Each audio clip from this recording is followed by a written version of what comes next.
My journey would have started when I was 14. I'm 38 now. And then I started my transition when I was 14, illegally, from like 5.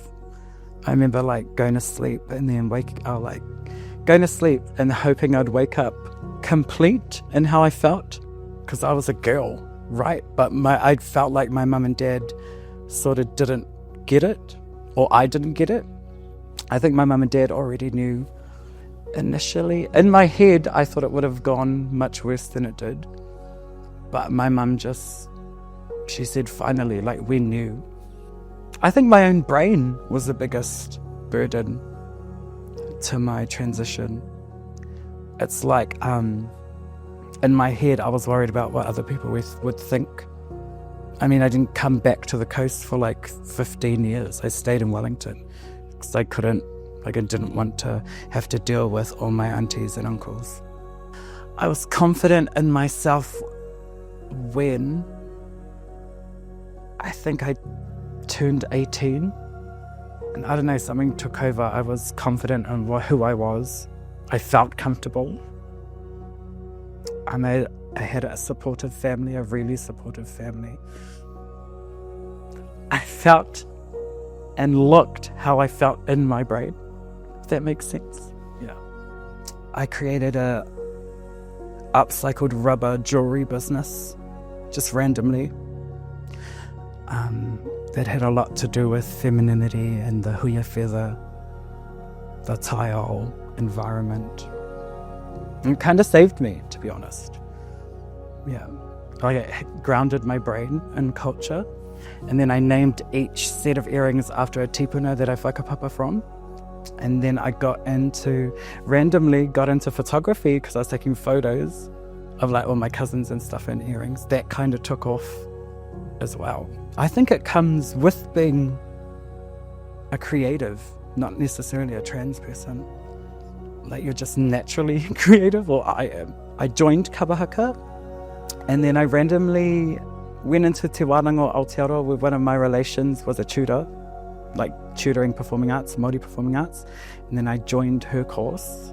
And then from there, she kind of took me to their senior group in Wellington. And that was my first regional kapahakas that I qualified for.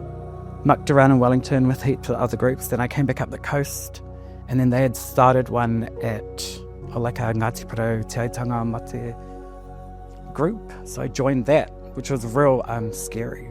So went in there, guns blazing, amazed them because I'm an amazing performer, of course.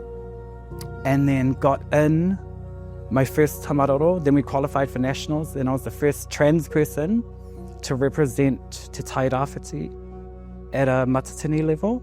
I think because I was related to most of them, they weren't really like judgy.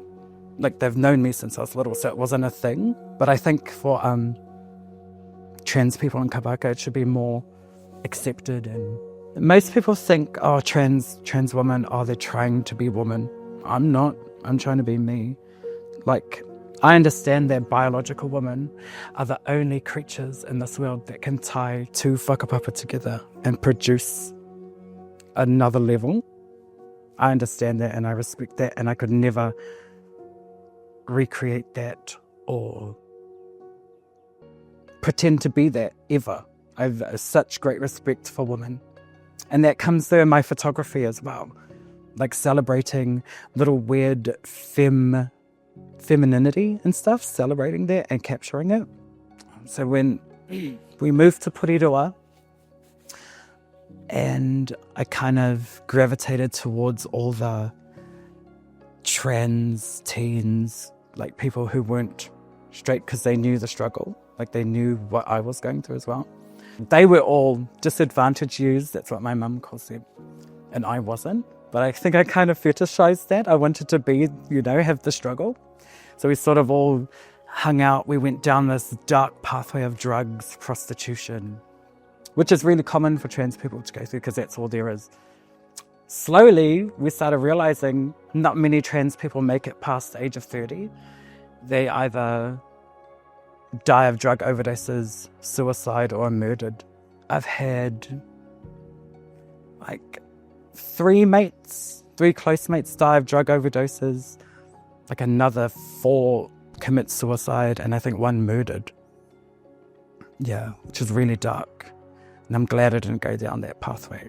But I think that comes back to the culture thing. Like, if you don't know where you're from, like, there's nothing really there. You got to know what you're fighting for and surviving for. I would say to young people struggling with their culture and identity to learn their whakapapa, learn the stories of their people. And it makes you realize that you're the result of this long line of whakapapa, like you're the bottom. And if you cut that off, that's that whole effort gone and lost. Yeah, that's what. Like, I've had the dark thoughts before, but I'm like, nah, no way. Like, I'm literally the end result of a struggle. Yeah. My advice to the communities regarding LGBTQAI plus people, embrace them, love them, get to know them, talk to them, say hello. Because people don't even bother to do that because I don't know, I find cis or straight people get really defensive of their sexuality even if you say hello to them. It's really, really awkward, does my head in. But my advice to the community would be to embrace them, get to know them, because they have amazing stories, amazing people, they're human.